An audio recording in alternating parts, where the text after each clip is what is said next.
Are you looking for a new cinematic universe to follow now that the MCU has been put on hold? Are the DCEU movies just not doing it for you anymore? Did you know there's another place to follow your favorite DC characters? This is the DCAMU, DC Animated Movie Universe. There are 14, yes, you heard me right, 14 unique movies that have an array of DC characters spread throughout them that continue one narrative which will culminate in the upcoming Justice League Dark Apokolips War. Now that you know what to do, don't waste any time. Go on those interwebs and start streaming.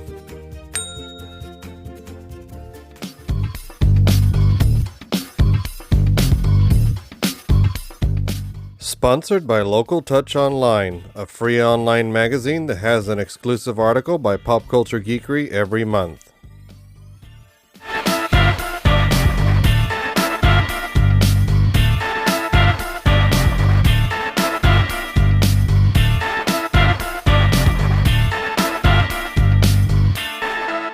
Alright, Roy, this is Batman. I came back today because I've been watching your reviews about my movies.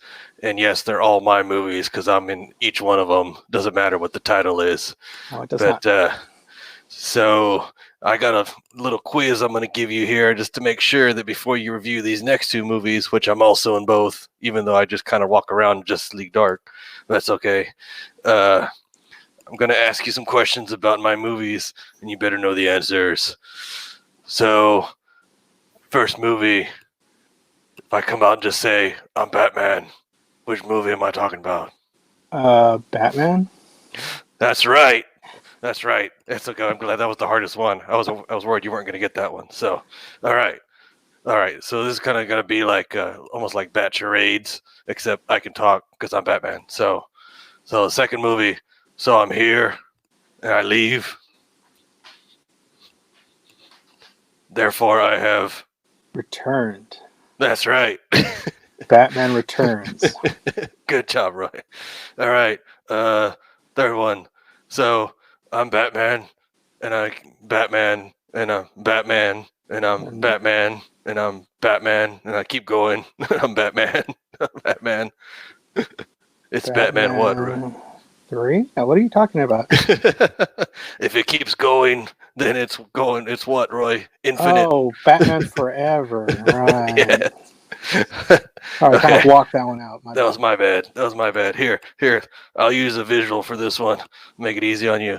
So it's me and Robin.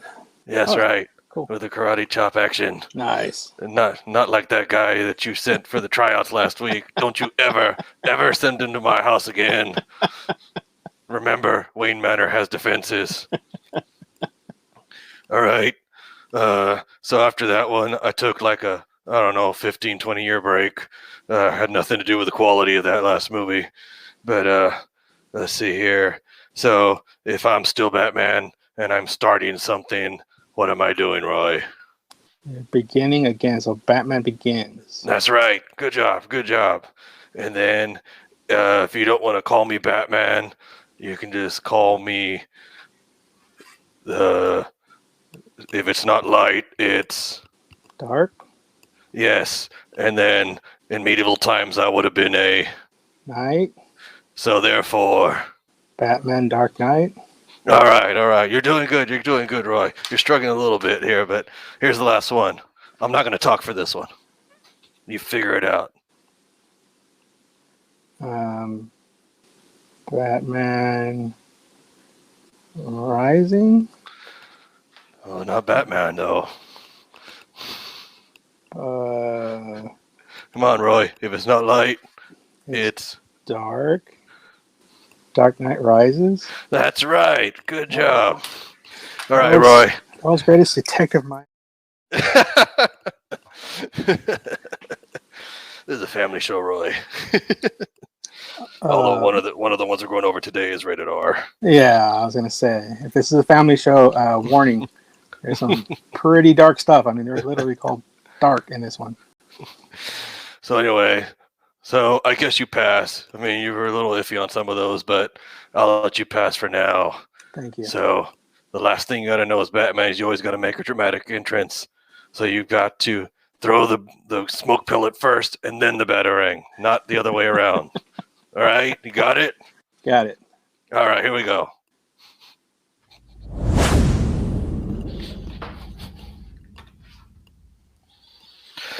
Sorry, Roy. I always feel bad because I'm the one who's late, and that's because I'm the one hosting. So I always appreciate that you're here and ready to go. I mean, you literally just like sit here and wait for me, or? Yep, all night. Because I'm so excited. So looks like you got a lot of characters there, Roy. Yeah. So these next two have a ton of characters. I can't even fit them in the screen. Like that's how many there are. And this was Here. We're gonna do a movie magic real quick. Let's see. Hopefully this will catch in the recording. There we go. There you go. Now you can see. Hopefully. This is the widescreen. So if you purchase widescreen, if you purchase Pop Culture Geekery or widescreen, you can see all of Roy's toys. But since you guys didn't purchase anything, you get traditional. There you go. There you go. Nice little teaser right there. Nice little piece to tempt them. Yeah.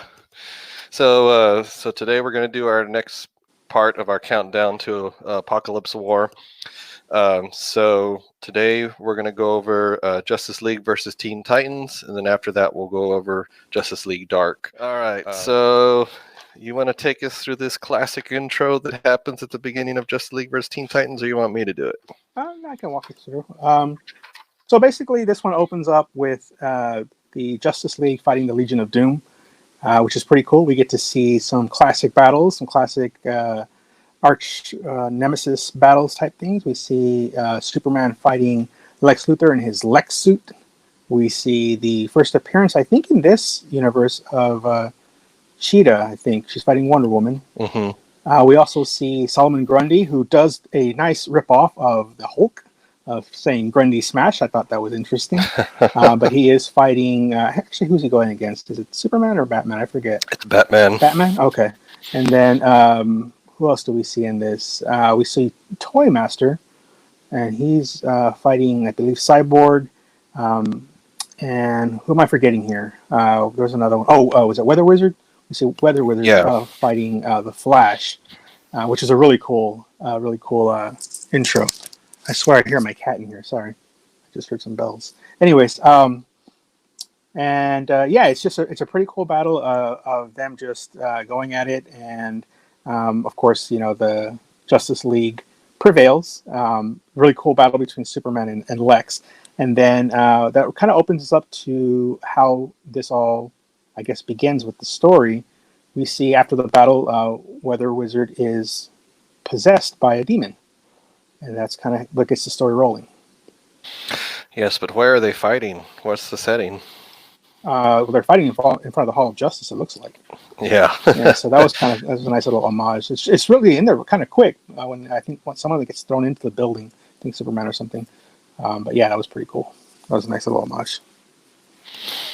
Yeah, because for those of you who are not as old as Roy and I, you probably don't know about the old Super Friends cartoon. So that's where all these ideas come from, and I like how they're trying to find clever ways to make it relevant in this world.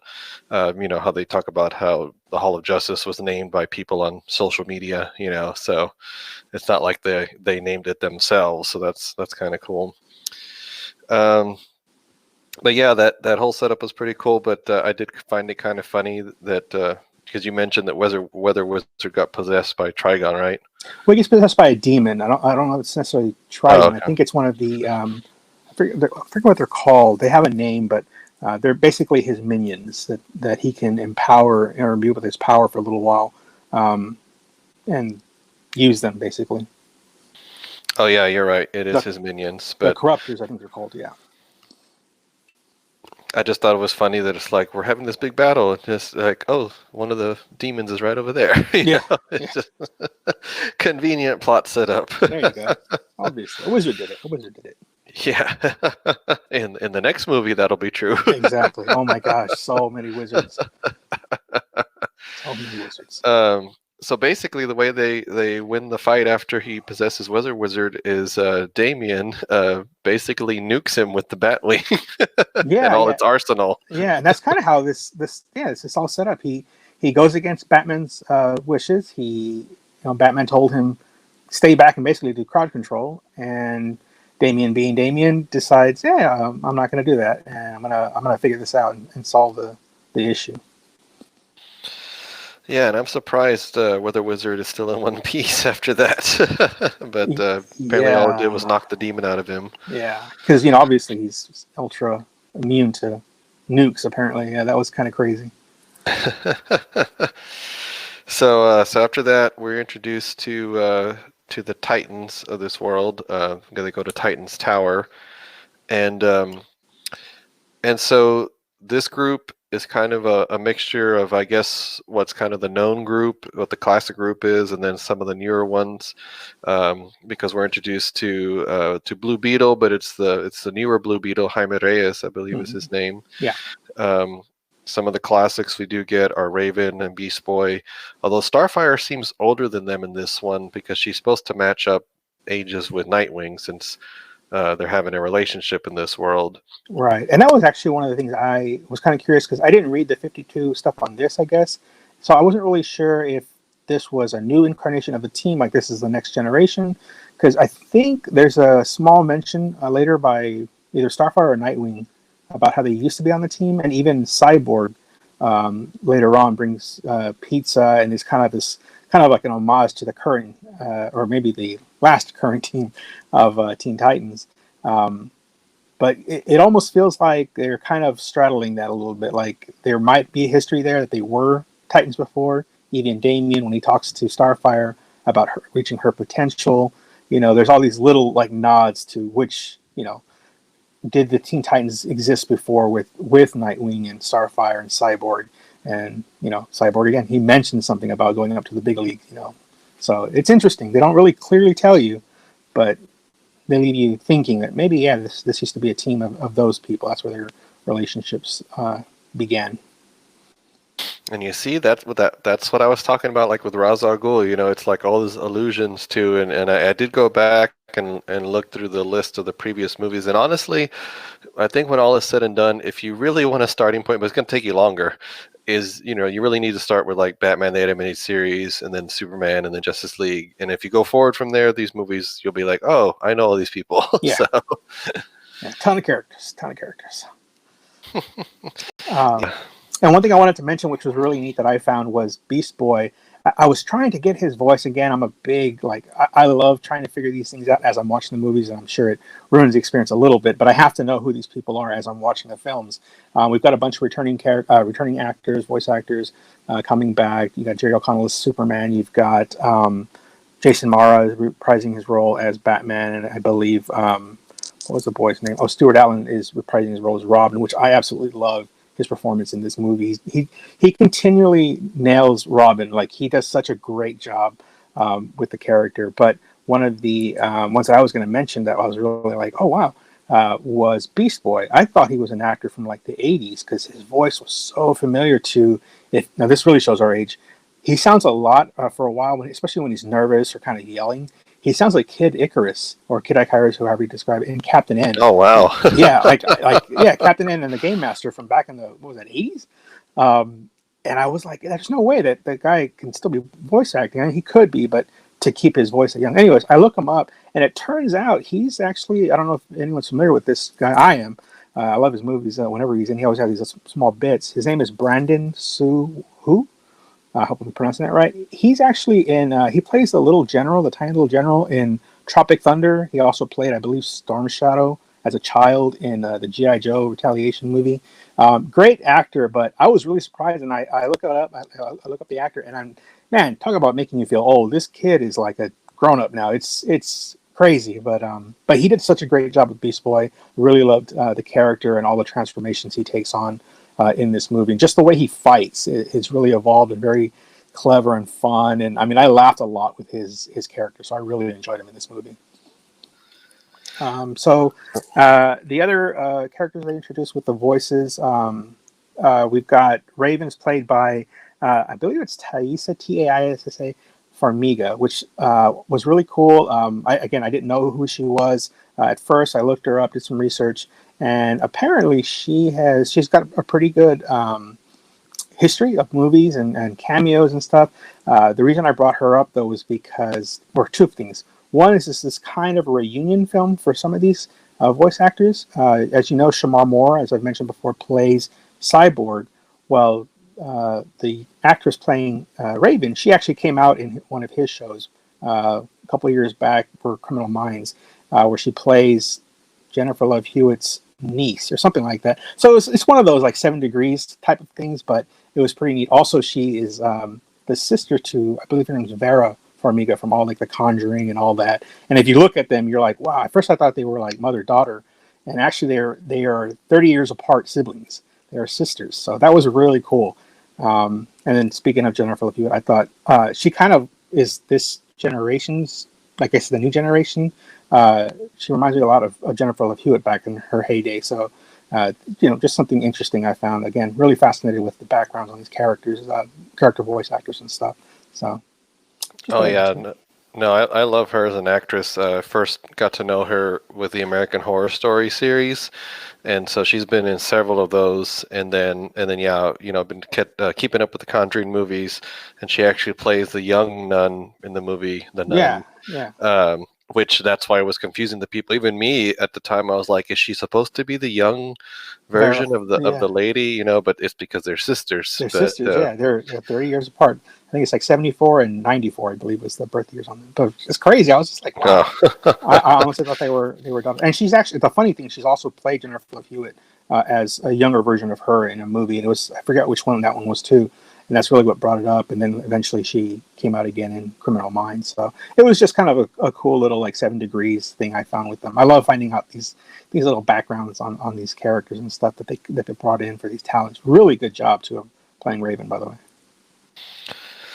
So to kind of tag, I think on the last video we talked about Superman being susceptible to magic. They go straight for that here, where he gets possessed. Oh yeah.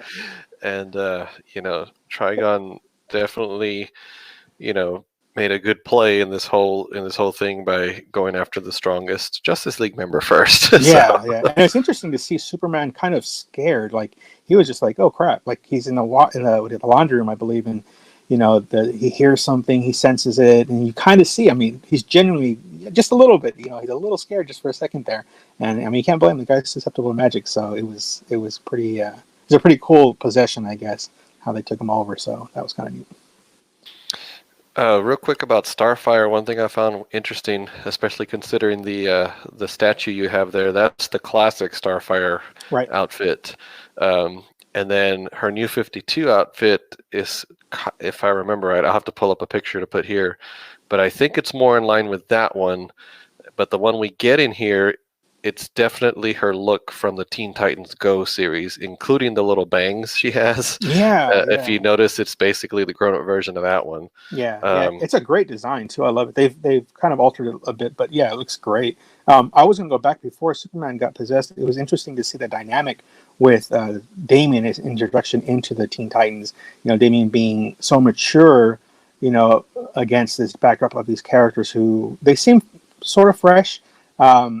But right off the bat, Damian is just he's just like, I'm not dealing with this, and it kind of just blows everyone off. He has an altercation with Jaime, Blue Beetle, who is suit now. The difference in this character, one of the cool updates on him is his suit is now alien. It's a kind of alien tech living armor, and they end up having this fight, and Blue Beetle almost kills Damian in this battle, which was crazy. He blows off half his face, and Raven basically has to go and heal him. And while she's doing so, she does see a little bit into his mind. Well, she feels it, she says later, but she sees pretty much all what he's seen up to this point in all the movies prior to this, which kind of, it's weird, but it kind of gives them this bond because they are both kind of from the same background, if you will, different worlds, but very similar backgrounds in their upbringing and who they're meant to be and all that stuff, all the pressure they deal with.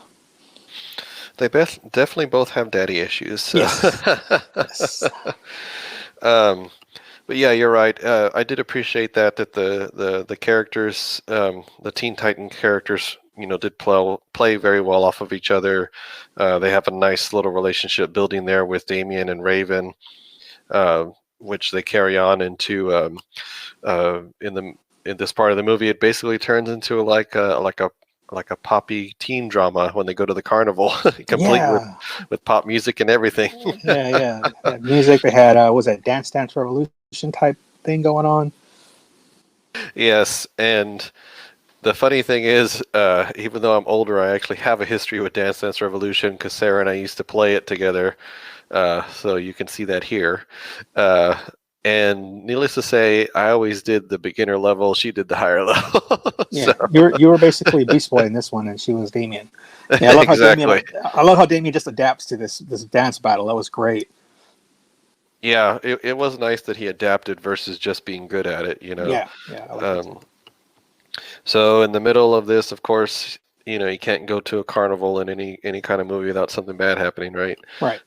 So basically, Trigon's demons, the corruptors, they go after Raven, and then that brings the Titans in on the battle, which we get a cool Sailor Moon-esque transformation for all of them. I said the exact same. I was like, "Oh, cool, Sailor Moon." I was like, "Yeah, I was expecting him to start by the power of the moon or something like that." Especially Starfire, she had the best Sailor Moon transformation. Oh yeah, I thought hers was going to be the only one, but then when everybody else did it, I was like, well, that's cool. Yeah, I have a cat attacking my Batarang over here, so. Yeah, I can only imagine what they're how it actually goes down with those. I've always wondered do people just stand there and watch them transform? Because I mean, I guess I would too. Even if I was a villain, I'd be like, "Well, that's pretty cool." They just stand there and watch. Know how to make an entrance. So, yeah. But sorry, I'm cat wrangling over here. No. Let's see here. So not only does Superman get possessed, but basically the entire Justice League minus Batman, who thinks fast, and I guess he has a neurotoxin ready for himself. Yeah, it's Bane's neurotoxin. Like that happens. Yeah. I thought that, but I mean that's Batman. I mean, come on, it's Batman. Of course, he had something. That was pretty crazy though. How what he did, and I think it takes him out of the fight for 24 hours. But yeah, I mean, and I would imagine that's probably the safest thing to do because if they had actually gotten control of Batman later, and I don't know if this happens in the 52 universe, but Batman pretty much has files on everyone. So if they would have done that, he would have been a huge advantage to Trigon and probably would have tipped the scales because he knows everyone's weakness, so and identities and everything. So yeah, it was a very smart move, and I liked it for the story that he took himself out of the fight. He sacrificed himself basically to save everyone, which I thought was pretty cool. So this one we're actually moving pretty briskly because I'm looking here at my notes. After that, let's see here. That's when Damien. Okay, so that's when they take Raven to I guess that temple site or whatever, the giant ring temple. Yeah. So kind of what happens in that, I was going to say, we kind of skip over one of my favorite parts in this is Superman. He gets possessed, like you said. He goes out to the desert, and actually before that, he's confronted by Wonder Woman and Batman, and we see Kryptonite introduced into this. I think again, I'm not sure if they showed that before, but Batman shows up with Kryptonite and basically scares off Superman. But it's kind of interesting because they show you that, and it kind of goes back to the Toy Master thing, and why it didn't kill him. I guess is that Superman's actually able to, I guess, protect himself from the kryptonite by changing into his demon form, which I thought was pretty interesting because up to this point he was still Superman until Batman presses him. And and it was really funny in that part because it's one of my favorite lines in it. Wonder Woman tries to chase him when he runs off, and she's like, "What are we supposed to do? Just wait till he pulls the moon out of the sky?" And then Batman's shrugging off, and then he stops and he's like, "Wait, did he mention something about that?" Which I thought was hilarious because he is Superman, and he's like, "Wait a minute," and he thinks about it for a second. He's like, "Yeah." So that was pretty interesting. But yeah, he goes out after that. He leaves that, and he goes and pulls up this huge altar from the desert out in some fictional city or whatever out in the desert. At least I think it is. I'm horrible at geography. Yeah, and then so eventually, yeah, they take Raven out there. Sorry, and I wanted to mention that because I thought it was hilarious. Oh yeah, no, that was pretty funny, and Batman kind of quips at her too when he shows her the kryptonite, Yeah, yeah. and he's like, I guess he doesn't tell you everything. Yeah, yeah, that was good. It was a great dynamic between them. I like that, and it's interesting that in this world that now he's dating Wonder Woman and not Lois Lane. So it's one of those. I'm sure they've done it in the comics before and stuff, but I like what they're doing with that. I kind of felt like they even allude to it in the comics later on in what is it, Alex Ross books and stuff, that there's some history there. Kingdom Come. So it's cool to see them playing with that idea, and I really like it because their relationship is really fun, and it's very fresh and new and very almost like teenager like, because there are these characters that are just powerful, almost godlike and stuff, yet they still have this vulnerability to them that even gods or whatever can fall in love and be kids, sort of. So it's interesting. I really like that, what they're doing with them in this universe. Yeah, so here at the end, so when they actually end up summoning Trigon, but the ways in which they start to free everybody, Damian basically stabs Superman with the kryptonite, doesn't he? Yeah, yeah. And that's another great line in there where Beast Boy's like, he's like, what does he tell him? Something like, oh, like, you have a plan to take out Superman, and Damien just kind of gives him a smile and walks off, and he says like, oh my god, he's like, you do have a plan. So that was just funny. Like I said, I loved his character. I love Damien in this, and everything about Damien is great. I've begun to realize his catchphrase, and I may have mentioned this before, is basically, what? Like, this annoyed, like, what? Like, obviously, I did this kind of thing. And he does it in this one about 2 or 3 times. And he's said it pretty much whenever anyone challenges his intellect almost, or like his plans. Like, he's already, like Batman, he's like 5 steps ahead, whereas Batman's usually like 3 steps ahead. So it's really funny to see the Wayne in him. And just that arrogance and the what. It's all about the what. So I really enjoyed that with him. Yeah, because once he frees Superman, then Superman actually goes to free Flash by breaking his leg. Yeah. Like, Barry, if you're in there, I'm sorry about this. Yeah. And then with Wonder Woman, I guess he uses the lasso to...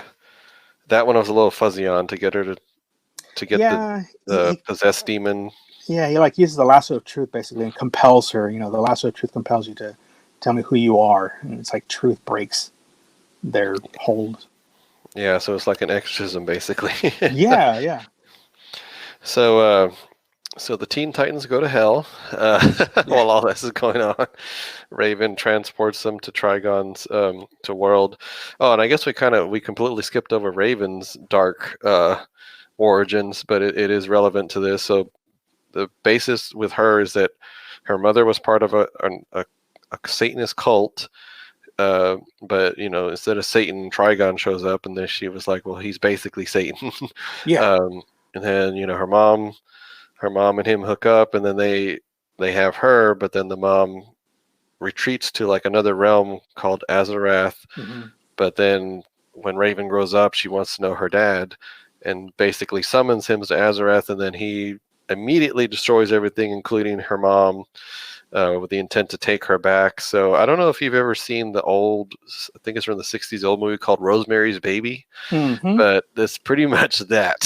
So It's a very, very dark origin for Raven. Yeah. And I was going to say, I was a little surprised. I don't know what this one was rated I'm sure based on the violence, it's got to be at least a PG-13. Oh yeah, for sure. But I was surprised that because in most like, let's say, movies, or I think Wreck-It Ralph made a point about this with the whole Satan thing. Like, they seem to kind of shy away from that. They make up their own. Every universe has its own Satan, if you will. But in this one, they pretty much just straight out, it's satanic, and they're like, oh, so he's the devil, and they're like, yeah, pretty much. So I was really surprised. They even call it a satanic ritual, a satanic altar. I was surprised because back in the day, like, if we did this, gosh, maybe even, I'm probably back in our teenage days, that would have been like a big no. Like, no, you can't say Satan even in this. Like, there's no way you can't put him in a cartoon, an animated movie. So that was interesting to see that. But yeah, he just goes in and he just obliterates everyone. And then was it Raven? I believe she says that he underestimates her power, and he basically traps him in a like crystal, and locks him in hell. Mm-hmm. Yeah, but the crystal actually becomes the crystal on her forehead, which was a nice little origin there. Are you Right. talking about the final resolution, or the first time No, she did because it? Because she did it no, the first twice. time, yeah, Oh, she okay. traps him. That's kind of how she gets rid of him in Azarath. And I noticed that she mentions that a lot whenever she's using her powers, by the power of Azarath, or by the spirit of my mother, something like that, mother of Azarath, something like that. She keeps reiterating that whenever she uses her powers. But yeah, she traps him in a crystal, and basically locks him up in hell. And so then we find them going to hell, which I thought was kind of funny. Like, oh, Teen Titans, go to hell. And they That was the original title of this movie. it might well have been, yeah. But yeah, they go to hell. And sorry, you were saying. Oh no, I was just gonna get to that. The surprise there, that Damien, while they're there in hell, uh, he faces Ra's al Ghul. Or what I wanted to debate with you, was that really Ra's or not? Because the guy, he claims, Ra's claims that the Trigon is basically his master. The Trigon is the reason for the Lazarus pits, and that they made a deal basically. Right. But And the only thing was, when he finally kills that Ra's and beheads him, then his form turns back to a demon. So was it really Ra's? I say no. I think Mm. because if you look at all the other ones, let's say like Superman and Flash and all them, when they're defeated, the demons leave their bodies and their true, forms return. So I think it was just, the Trigon and his hell. They know what they need to do to stop these people. It's pretty desperate. So I'm sure it was. What I took it as, it was just the demon that took on the form of Ra's al Ghul. It's even voiced by a different actor, which I mean wouldn't be a big thing, but it is a different actor, I believe, that plays him, and it's a different, almost kind of personality to him. Like he's basically wearing his skin. So I took it off as, as soon as he killed him and his head showed, the demon's head rolled off. I was like, oh no, that's not Raj. He wouldn't have died so easily either. Yeah, and I mean, overall, it was a nice nod, because I believe the first publication with him was called Birth of the Demon. So, I figured that's what they were trying to allude to. But we'll just kind of sprint through this last part here so we can move on to Dark. But yeah, of course. So when they when the Teen Titans resolve all this in hell, then of course the giant Trigon that's marching through the city on Earth is able to be stopped and contained in the crystal that Raven ends up, wearing on her forehead, which is a classic part of her look. Let's see. I thought it was fun. Oh, speaking of Roz and being beheaded, I thought it was funny that earlier when Nightwing dropped Damien off at the tower, he told him try not to behead anyone, and Damien ended up doing it. Yeah, So, that was pretty funny. Well, one of the things I thought was really cool was in Hell is Beast Boy. He is able to actually turn into hell beasts of some kind. Like you see different variations, but there's like a werewolf type thing. There's I don't know if he was like this monkey type character. I couldn't tell what that was. And then there was also the Griffin towards the end, which was really cool. At first I didn't know quite what was going on, and then I was like, oh snap! He can actually take on the forms of any beast in hell, which was kind of cool. It's a new power he discovered down there. Yeah, I was actually going to bring that up when we go over Justice League Dark, because his ability to do that and Swamp Thing, there's actually some relevance there, but they don't really cover it too much. But I'll go over that when we get to Dark. I also wanted to mention that Trigon is voiced by John Bernthal. Yep. Good old what's his name from Walking Dead? Shane. There you go. Yeah. And then the last thing after all the resolution, the post credits show a quick cameo of the character Tara coming, who's going to be the focus of the Judas contract, which we'll get to here down the line. So, ratings with this one, I think I'm just going to settle on a 7 out of 10. It was just, it was good. There wasn't anything that elevated it for me. I mean, I appreciated the teen drama, but I think that's what I'm going to settle on. What about you? I'm probably actually going to go with an 8 on this one. I really enjoyed it. I love the humor, animation top notch again, art design amazing. Just kind of the new stuff, a little bit of the new things they showed to expand this universe. I enjoy this one. Probably a little bit more. there was just some things in it that I was like, okay, that was a fun movie. Even though it had a bunch of characters, it was still pretty cool to see the Justice League being possessed and them fighting and the resolution of that, and just it was just fun. So I'll actually give this one an 8. Cool. So let's go ahead and move on to Justice League Dark. So this one, it's going to be the introduction of a lot of new characters too. So yeah, this one, on taking notes on this one was, whew, I had to pause this movie several times to catch up. When I first watched this movie, I was completely lost. The first viewing I saw of it, completely lost on this one. So yeah, go for it. Yeah, I saw your comment on Facebook about that. So I thought that was interesting because this is the first time I've seen. This is the first time I've seen both of these. So the setup of this one is basically people around the world are starting to freak out because they think they see demons, and while they're doing that setup, we get to see different members of the Justice League dealing with this. Wonder Woman helps a woman who goes crazy in traffic. Superman, which one does he? I don't remember what he sees, but I was going to talk about the lady with Batman. She's got the baby that she's about to, I assume, throw themselves both off of a church. Well, she's going to throw the baby off, and then I think after he saves her, she throws herself just because she can't deal with it. But Superman, the one that one's important because it's actually revealed later in the movie, but he saves a family from the father. The dad is about to shoot them and is accusing them of being demons, and he even kills a bunch of his neighbors, I think, and shoves their bodies in a shed. I mean, this thing was dark. I mean, they did not lie about Justice League Dark. Yeah. It is dark. Well, this one is rated R though, and I marked a couple of moments in this one that I'm like, okay, there's the R rating, because there's not a lot. There's only 2 specific ones that I picked, because everything else, there's a couple of languages things, but nothing horrible, no F-bombs or nothing like that. So they could have totally done it with this rating. So. Oh yeah. Oh, but I was just gonna say the lady with about to throw the baby over when Batman saves the baby. I was thinking, another new Robin. Yep. That's exactly what I was thinking. It's like, well, that baby just joined the Bat family. Yeah, it's like, Alfred, take care of this for the next 18 years. No, well, maybe 14. 10 years apparently. Oh, that's right, with Damian. Yeah. So we see the Justice League unite to talk about this. And we forgot to mention in the last one that Shazam and Green Lantern were missing from the last adventure. And in this one, we do get some cameos by Martian Manhunter, Hawkman, and Jon Stewart, which of the 3, only Jon Stewart has speaking parts, and he actually talks about how he is filling in for Hal Jordan, which I thought was kind of funny because it's kind of true in the real world and true in the story. So yeah. It was cool to see him though. I was like, I've been waiting for him to show up, so he's probably one of my favorite, if not my favorite Lantern.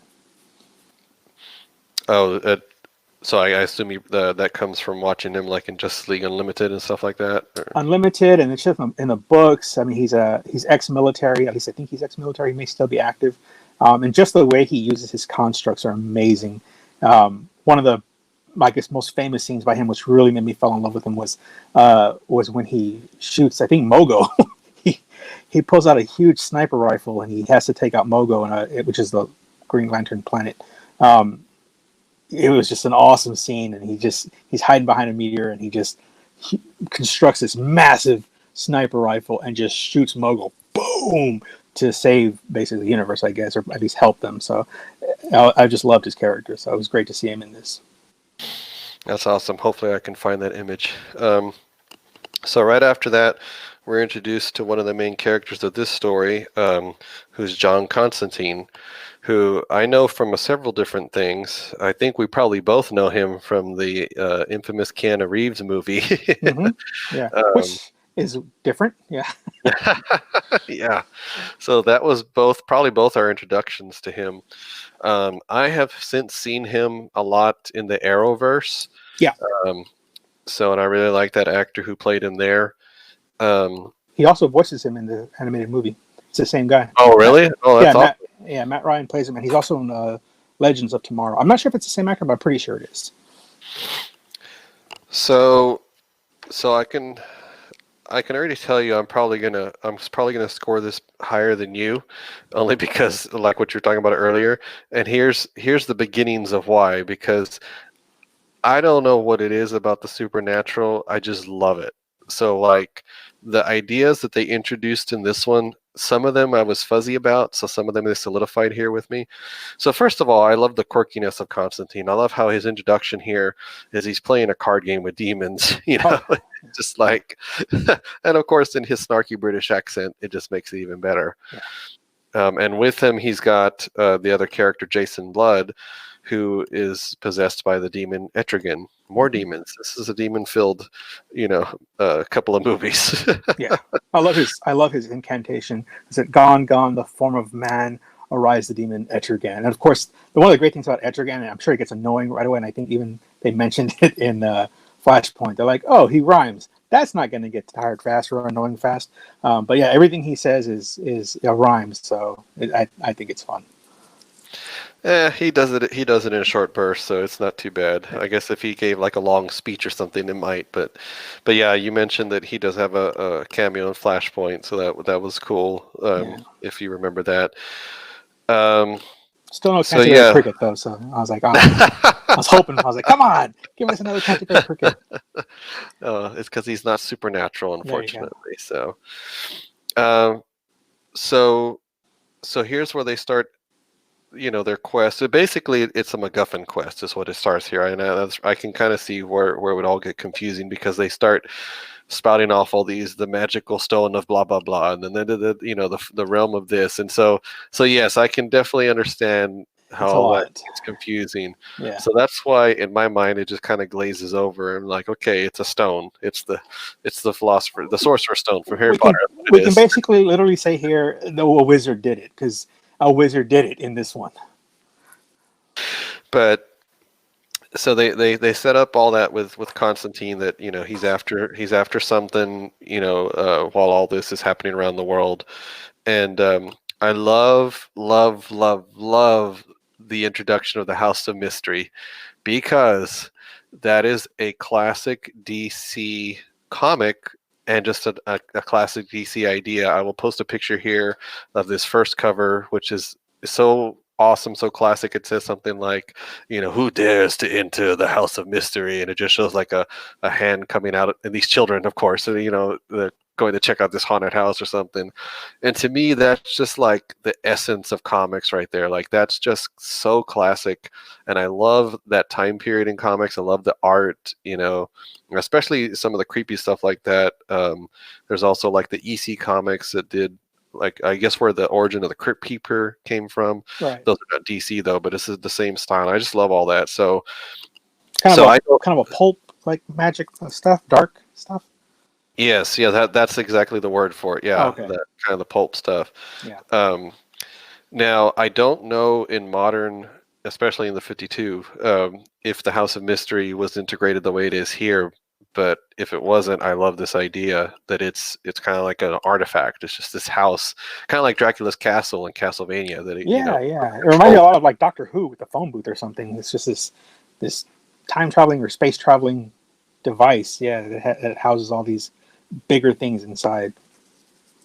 Yeah, because like I looked up the original series from 1951, and then they did a reboot in 2008 where it got its own. But I didn't see anything in the New 52. But we show that it shows that Batman knows Zatanna. So we get introduced to Zatanna in this world.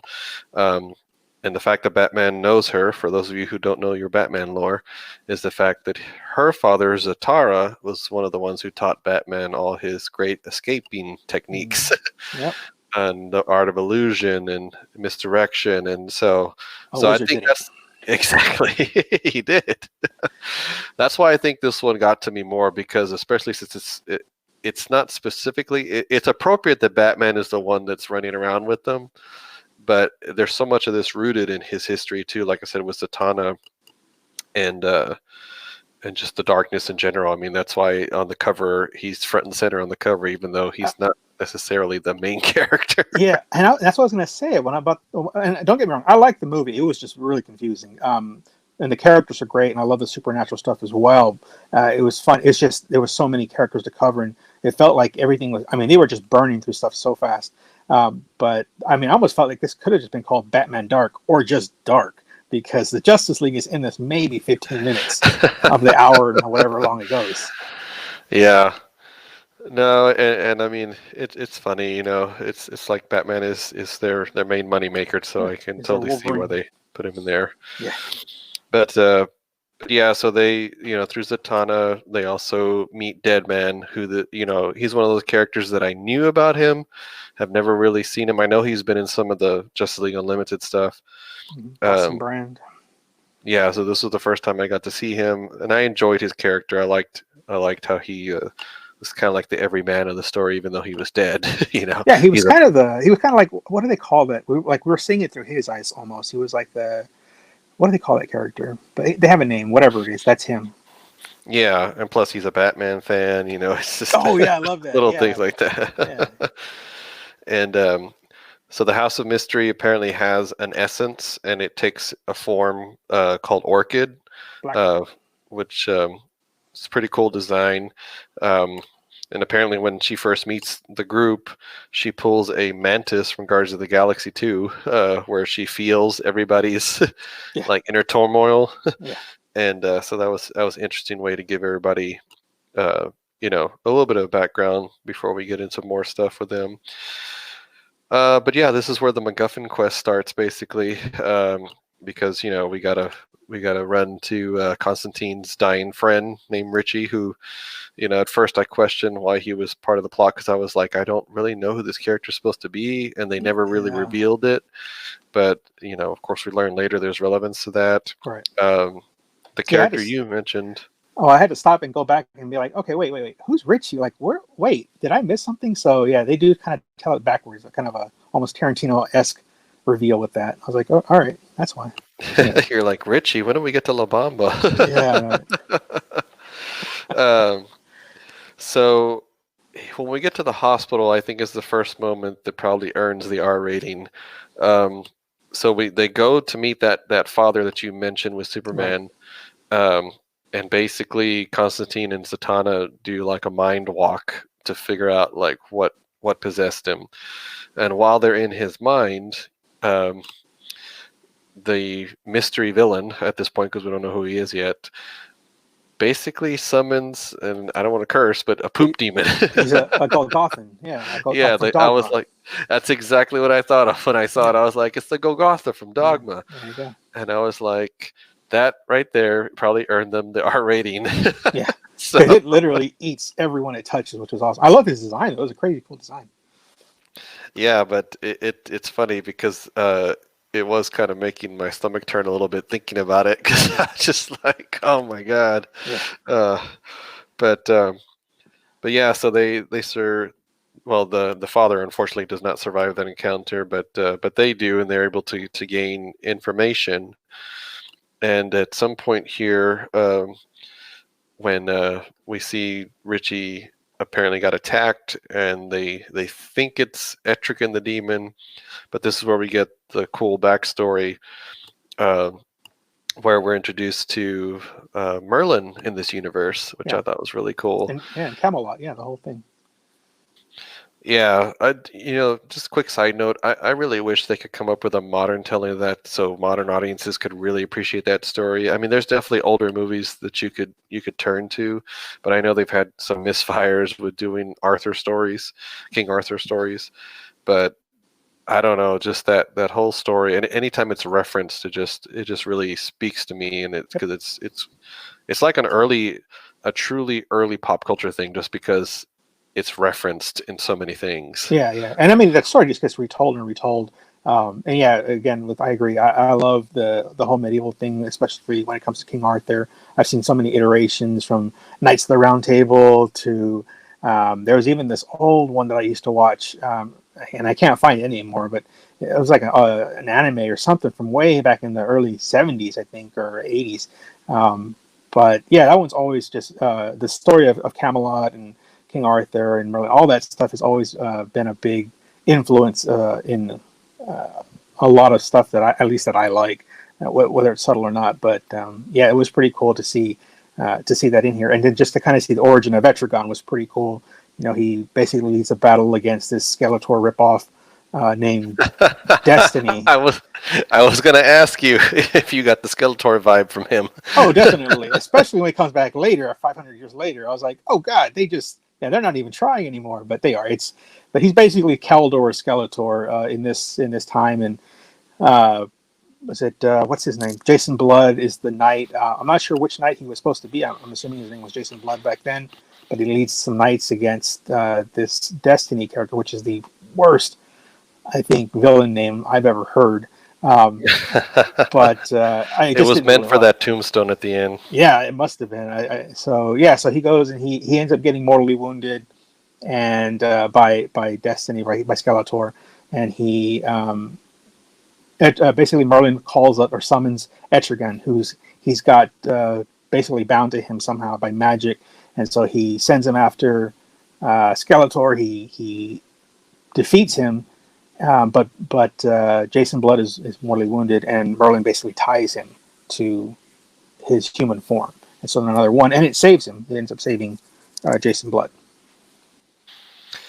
So then we get to the point in the movie that is kind of like the Nunjas for me back in Batman vs. Robin, where it seemed like it was the end, but then I looked at the time and there was still 30 minutes left. It's like, why is it always at the last, that mark? There's like, wait, there's still more? Yeah. But so they uncover a wizard character named Felix Faust, who I vaguely remember that name. I know Batman mentions it kind of as an off comment because he says, well, the Justice League, faced him before. And I'm like, not in the movies we've seen so far. Yeah. It's like a wizard did it. Yeah.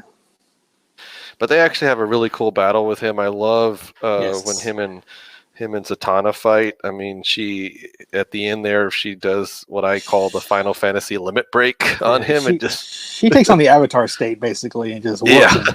But I thought that was interesting too, like with that how he said it was really cool. I love that he said that he put up an incantation of some kind of spell that prevents women from talking in his sanctum.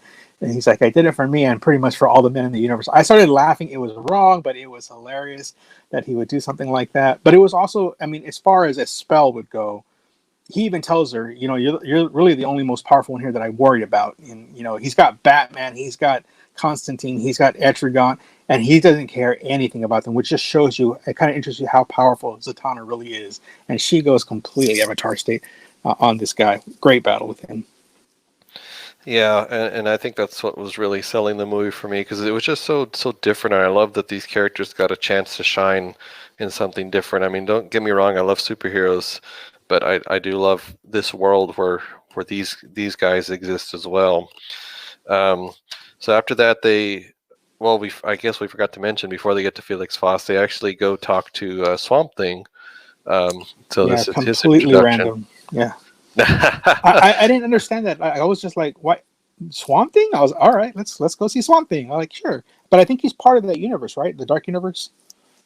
Yeah. And the thing that I was going to mention with him and the whole Beast Boy thing is that a New 52 idea, which was actually really cool and really well done. It was in the Swamp Thing 52 comic, and it was also in the Animal Man 52 comic, which he actually probably would have been a good one to put in this one. So in the New 52, there's this idea of two forces on Earth called the red and the green. And the red are basically the animals and the mammals, things like that, and the green are the plant life. And so Animal Man in that world becomes the avatar of the red, and Swamp Thing becomes the avatar of the green, which he mentions here. Yeah. So the thing with Beast Boy, see, in the New 52, one of the controversial things they did was they changed Beast Boy's color from green to red because they were trying to make him go in tandem with this new idea. Somewhere along the line, I'm pretty sure that was scrapped because I'm pretty sure he's back to green. It's just one of those things. He's always been green. Why change him? But that idea, like you talked about in him taking on the animals in hell, that's supposed to be part of the powers of any like the red and stuff, to where he can have that connection. Okay. So that's why that's what I took it as, why he was struggling in hell, because his connection to the red on Earth was broken, and now he had to connect to this demonic place basically, and Oh, he that's just cool. tried to adapt, and that's why it was so painful for him. Gotcha. So yeah, just a little bit of background there. But those two comic runs are so worth reading, especially if you read them in tandem. There's a lot of cross ideas, not necessarily crossovers. There are some crossovers, but the ideas kind of cross. So Richie finally becomes relevant when we show that Destiny made a deal with him, and so basically Richie becomes Destiny, but not before he orders Orchid, the essence of House of Mystery, to walk into the fireplace and basically burn her form to death. So that could be the Yeah. other R rating right there. Yeah, that was crazy. Well, it's kind of interesting. So yeah, so I guess kind of go back real quick how Richie gets here. So it's kind of like you said, it's a MacGuffin. We're trying to figure out who the bad guy is here. In the fight with Faust, we find out it's not Faust, and Batman reveals, wait a minute, he basically realizes that it's Richie the whole time that's playing them. But yeah, when they first discovered, and this is why I said there's so much to this movie, I was just like, okay, what? So they basically find out that they see, when Richie's, I guess, basically dead, where they captured Jason Blood.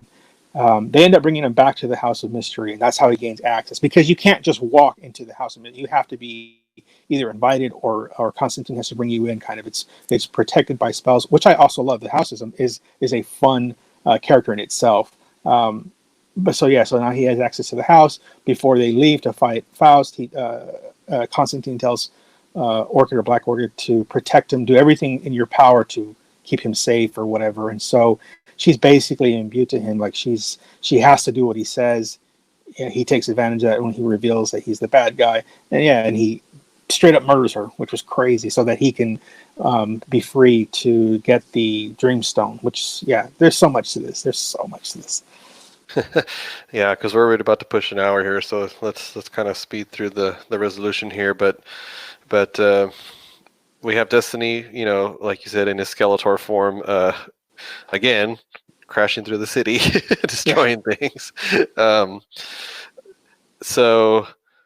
So you get a couple of interesting encounters. You have Swamp Thing versus Destiny, which is really cool, but it actually has a really sad resolution. It appears that Destiny pulls the decayed body of Alec Holland from Swamp Thing, which I don't know if it quote unquote kills him, or because Alec Holland is technically already dead. Yeah. So that was left unresolved. Yeah, he's a corpse in there. Yeah, when he pulls out, he's a corpse. He does this twice. Do what? He does this twice, where he does the same thing to Etrigan. He yanks out Jason Blood from him as well. So he splits two people in this. Powerful people, which kind of shows you how, Destiny is the wrong name for this character. This should have been like Darkseid or something as well. So he needed a better name. See, he should just call him Skeletor, because good God, he was powerful.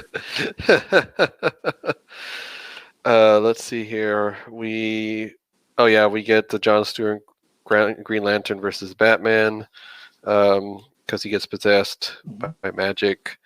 Constantine. Well, there's a really cool scene where you see Zatanna. So basically, when Richie reveals who he is, he blows up the House of Mystery. I was like, oh my God. And she saves everyone. Zatanna saves everyone with the shield. So she gets knocked out of the fight. So they end up fighting Skeletor or Destiny, back in the city without her. She shows up in the nick of time, which I wanted to bring up because she does this really awesome save. Right when Constantine's about to get taken out, he's basically fighting Wonder Woman and Superman, but the Superman one was awesome because she says something and, John Constantine turns around and Superman is like inches away from punching him. I mean, and he's at full speed, so she's holding with magic, which was an awesome. I was like, oh, that gave me chill. Even now, I'm like, that was cool. He's just standing. He's in mid-flight. I mean, fist extended. He was going to kill John Constantine right there. So that was an awesome scene, and I didn't want to pass that out. Yeah, and then she was like, "Whatever you're going to do, Batman, do it now." Do it now. Oh, yeah, it was Batman. That's right, it was Batman. Yeah. That was awesome. Yeah, because one thing we forgot to mention about Zatanna that's really cool, a really cool trick that they do in the comics is that they print all of her spells backwards. Yeah. So technically, I'm sure that's what they did with her script, so she could read it backwards. Now, unfortunately, the closed caption doesn't do that because I was like, dang it, I would really love to see what it is she says. Yeah. But so Constantine gets a pretty brilliant idea to make Destiny pull him into the force field bubble that he has created for himself, and he has Deadman possess him, and so that's how they're able to finally get close enough to take him out. And then, like you said, that's when Jason Blood and Destiny are separated, and Jason Blood actually uses Etrigan's sword to impale Destiny. And knocking out the then, Dreamstone, yeah. Which basically is the yeah. whole power to this thing. The Dreamstone is what Mhm. gives him the ability to make everyone see all this stuff. So that's what's his essence, his power is. What I was also going to say about Zatanna, real quick, going back to her. Her spells are basically just like if it's like freeze Batman, it's just freeze Batman backwards, which I thought was interesting. That's all her spells are. I was like, oh, Yep. Yeah, that's why I say it was always such a cool little, simple little trick, that it could only be done in comics. yeah, Um, but yeah, so after that, Richie is freed, but he's taken, for those of you who remember the movie Ghost, that reminded me of that, where he's taken to hell, basically. the Dementors come to take him. Yeah, Yeah, I know, right? There's a lot of Harry Potter in here. The Yeah. Dementors are in this, the Sorcerer's Stone. Yeah. Jason Blood actually dies, but Etrigan is now free. And at the very end, when they bury him near the site where he lived, in ancient times, they put that stone, the headstone, which, like I said, is probably the whole reason they called him Destiny, because it says, Jason Blood, Knight of Camelot, defeater of Destiny. Yeah. And I was like, oh, that actually gave me some chills, because I just thought that was just anytime Camelot's mentioned. Alfred Molina actually played Destiny. I forgot to mention that. So Yeah, good old Doc Ock from Spider-Man 2. So yeah. Anyway, we should wrap this up because we're already past an hour. So I'm going to give this an 8 out of 10. I was really on the fence with the 7, but I was like, no, this had enough in there that I appreciated. I wanted to give it an extra point for uniqueness because it really had a lot of unique ideas, even if it was a little cluttered. So what about you? This one, just because, I want to enjoy this more. I want to give it an 8. I'm going to go with a 7 just because I think they crammed too many characters into this. I felt they could have made this almost a 2-parter. Or, don't get me wrong, I enjoyed it, but I'll give it a 7 out of 10. Animation was great, voice casting great. Just a little too many characters in this. Like, just scale it down. Just like, why was Batman there? I get we needed like that viewpoint, but why was Batman there? Because I'm in every movie, Roy. I guess so. Even in the movies I'm not in, I'm still there. Yeah, I guess they needed something to tie them together, but he almost served almost no purpose in this whole movie. Like, I was just like, this was like that Indiana Jones theory that, even if he wasn't there, all this stuff would have happened anyways. It's kind of like that. I was like, why? I guess because they needed to call it Justice League because nobody would watch a movie if it was just called Dark, I guess. I don't know. It was interesting. Unfortunately, that is exactly what it is. But the funny thing is there was a Justice League Dark comic, but it only featured the characters that you would think would feature the ones that we were introduced to here. But of course, marketing and so on and so forth. But well, anyway. In the end, Batman does invite Constantine and Zatanna to join. So they're not even. I thought Zatanna was already on the League, but in this universe, she's not. She's being invited to join, and she reveals that Batman has invited Constantine, and he's like, no way. He's like, I work alone, kind of thing. But she kind of influences him a little bit. Kind of uses. I don't want to say her seduction, but she kind of seduces him a little bit to maybe consider it, and so he does. And what the cool part is, we see in the ending is the reforming of the House of Mystery, and it's really cool how it starts to just reform, and then we get to see Black Orchid comes back, so she's not dead.